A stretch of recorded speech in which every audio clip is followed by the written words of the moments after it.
Dun, dun,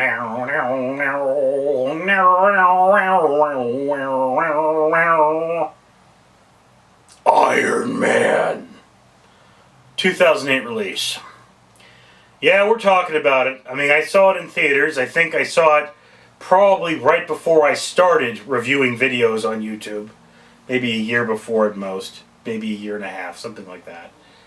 And of course, I had really wanted to see Iron Man, despite the fact that I had never read the comics at that point. I was not an Iron Man fan. I was not even a Robert Downey Jr. fan, but Robert Downey Jr. plays Iron Man in this, and he is a world-class actor, and he is absolutely perfect for this role. I mean, I hear the original actor they wanted was Tom Cruise, which would have really screwed this movie up. But I digress. In any case, Iron Man is the story of Tony Stark.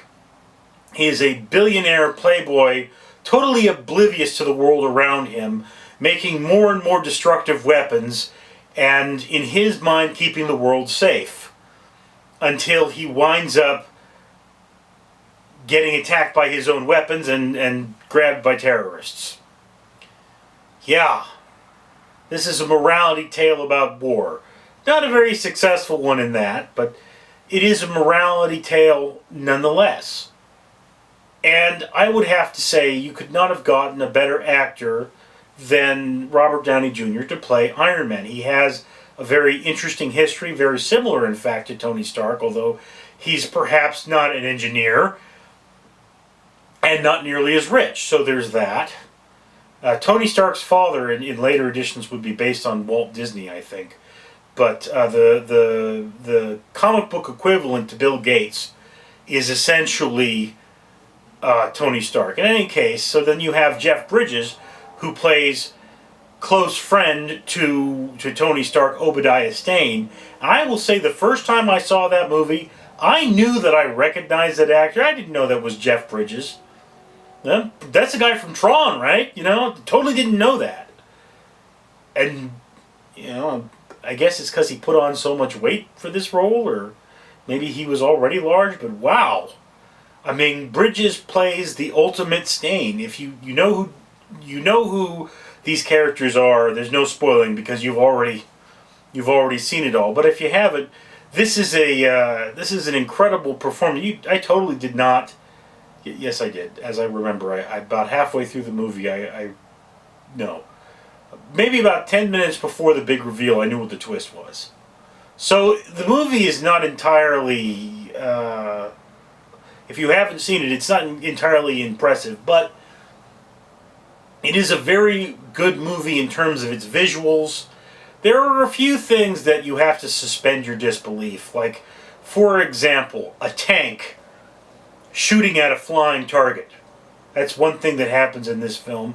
And it's like, yeah, tanks don't do that. The tank looked like an M1 Abram, which is the main battle tank of the Americans. And yeah, look, no one but the Americans or America's allies, because they're getting money from the Americans, can afford to keep an M1 Abram running. Not some band of terrorists. It just doesn't work that way. Those things are expensive and hard to keep around. So there's that. I mean, if I had seen like a T-66 or something, some old Russian tank, that I would have believed.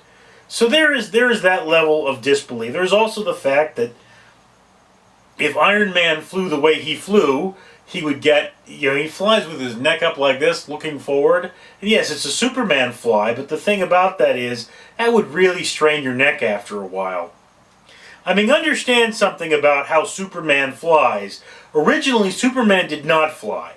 Superman jumped. And that's why they say able to leap tall buildings in a single bound.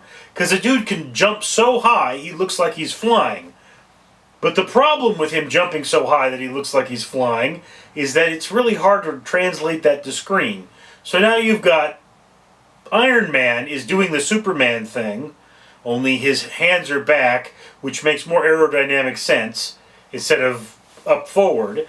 And again, if a human being hit supersonic like that, all the blood would flow out of your brain into your feet and you'd drop dead.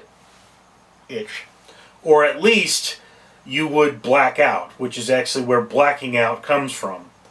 So it's one of the reasons why pilots sit the way they sit in planes, is to actually spread out their blood supply so they don't black out. In any case, so there is a lot of suspension of disbelief in terms of the technology and the physics, and you're looking at sort of the slapstick humor, which I think is the weakest part of this film, where it's like, oh, you test it and you go flying and hit a concrete wall, and oh, you get up and you're fine. I mean, Tony Stark, if you look at Tony Stark and the way he's portrayed in this, he was already a superhero. I mean, this guy looks like he could go toe-to-toe with Spider-Man with his fists out, not wearing a suit, because he seems to have increased durability and stamina as well as super intelligence. And whereas this does not kill the movie, it's like, yeah, you want to kind of make him look like a human being, have him try his experiments and maybe get a bloody nose or understand that man is mortal, and kind of be a little more cautious if that's going to happen. But then the character of Tony Stark is very bold, always throws caution to the wind, and always goes out there and just goes crazy. So, I guess it's true to the character. So yeah, I mean, I didn't review this when it came out. I guess I should eventually review everything in the Marvel Cinematic Universe. And this film is definitely a watch. It is not as great as, say, the film Aliens. It is not as bad as, say, the film Prometheus.